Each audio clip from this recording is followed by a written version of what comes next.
If your cholesterol is off, it might not be your diet. It may be part of your hormones. Let's talk about something that I see from traditional medicine. They take a lipid panel, they see the LDL cholesterol's high, and they immediately jump to, what are you eating? Like your LDL woke up one morning and said, yeah, it was the eggs. Definitely the eggs are the reason my LDL is high. But your cholesterol is not just a reflection of your diet. It's a reflection of your entire hormonal environment.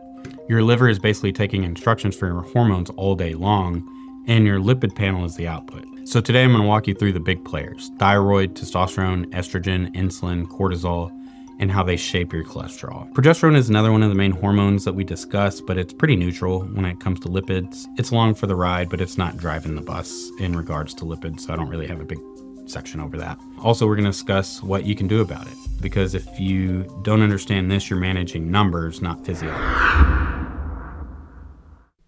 So let's start with the top dog, thyroid. Thyroid is the foundation most people miss. If your thyroid is low, your cholesterol almost always drift up. Not because you started eating worse, but because your body can't clear cholesterol properly. Thyroid tells your liver to pull LDL out of circulation, process cholesterol efficiently, and so when your thyroid is low, LDL just hangs out like a guest who didn't get the hint that the party is over. And so what do you do about it? Check your TSH, your free thyroid levels, and don't just eyeball one number, but look at the symptoms in the lab together. Treat appropriately if indicated. And I've seen LDL improve significantly just by fixing thyroid. No diet changes, no meds. Even during the training, whenever I was trained just to follow TSH, they would tell us to not even start thyroid or start cholesterol meds until your TSH was under 10, which is way high, but just kind of driving home the point that thyroid is a driver of better cholesterol panels. Let's talk about testosterone. It's another good tool.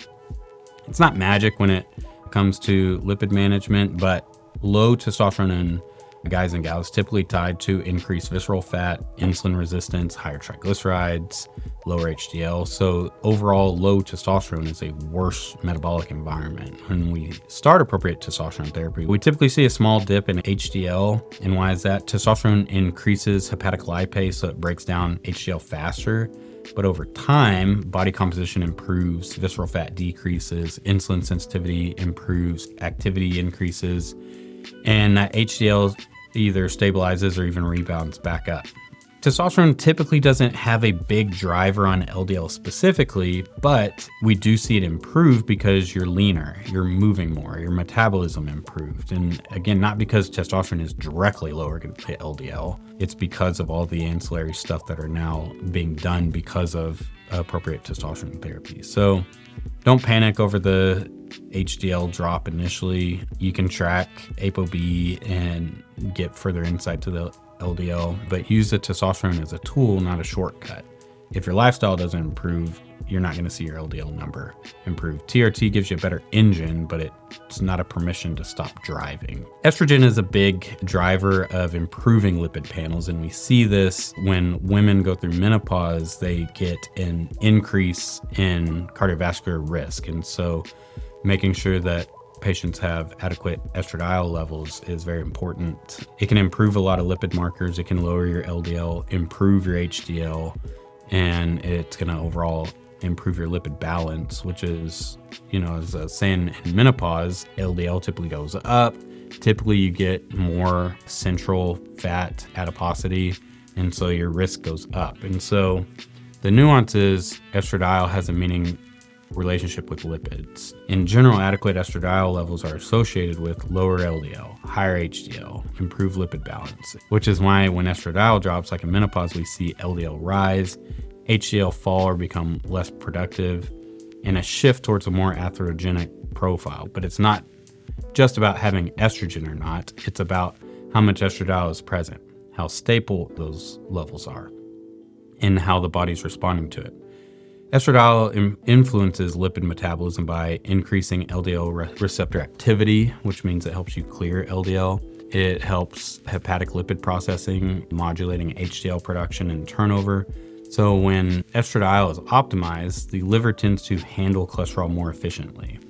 But if we throw you too high, very high estradiol levels can raise triglycerides, and somewhat cause a variable response. And so it is a fine balance. We want to get your estradiol high enough to make sure you're getting cardiovascular protection, bone protection. We just don't want it to go into the stratosphere though. And so look at it in context, not isolation, correlate levels with lipid patterns, watch triglycerides and HDL, LDL, adjust based on response, just not on numbers. Overall hormone optimization is about balance, not extremes. And another reason not to block estradiol in is because we're getting these positive benefits from estradiol, and blocking it, you're just going to negate all of that. And so another reason against the aromatase inhibitors. Another hormone, insulin, if triglycerides are high and HDL is low, that's not a cholesterol problem, that's an insulin resistance problem. So insulin drives fat storage, triglyceride production, worse LDL particle quality. And so the classic pattern is high triglycerides, low HDL, that's metabolic dysfunction. And so to work on this, we get you to try and, work on weight loss, get some resistance training in, daily movement, better sleep. GLP-1s are really good for this in terms of helping with the weight loss. And triglycerides are one of the fastest markers that you can improve. They'll tell your body very quickly if the plan is working or not.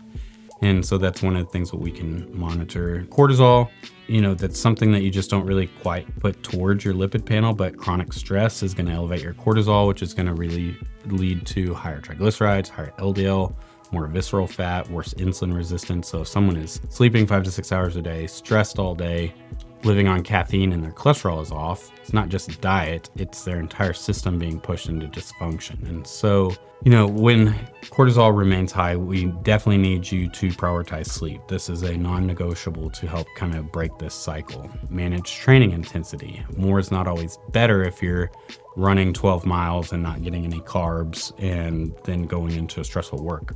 Build recovery days into your week. Caffeine is a personality trait. Let's put it all together. Your cholesterol is not about what you eat, it's about what your body is being told to do. Your liver is responding to thyroid, sex hormone, insulin, stress. And so if you only focus on food, you're missing the entire upstream system. And so the practical takeaway is whenever I evaluate cholesterol, I'm not asking, is LDL high? I'm asking, why is it high? What is driving it? What system is off? Then we can build a plan. Fix thyroid if needed, optimize the hormones appropriately, improve body composition, address insulin resistance, clean up sleep and stress. And that's how you fix the problem, not by chasing one number and not by throwing in more medication variables. Before you blame the eggs, before you cut out the red meat, before you panic over a lab value, ask a better question. What is my body being told to do hormonally? So before you fire your eggs, before you cancel your steak subscription, maybe look at who's actually running the show, because your cholesterol isn't about what's on your plate. It's about what's running the kitchen. And right now your hormones may be the head chef. Let's make sure they're preparing good, clean meals by getting you on appropriate protocols and being monitored appropriately.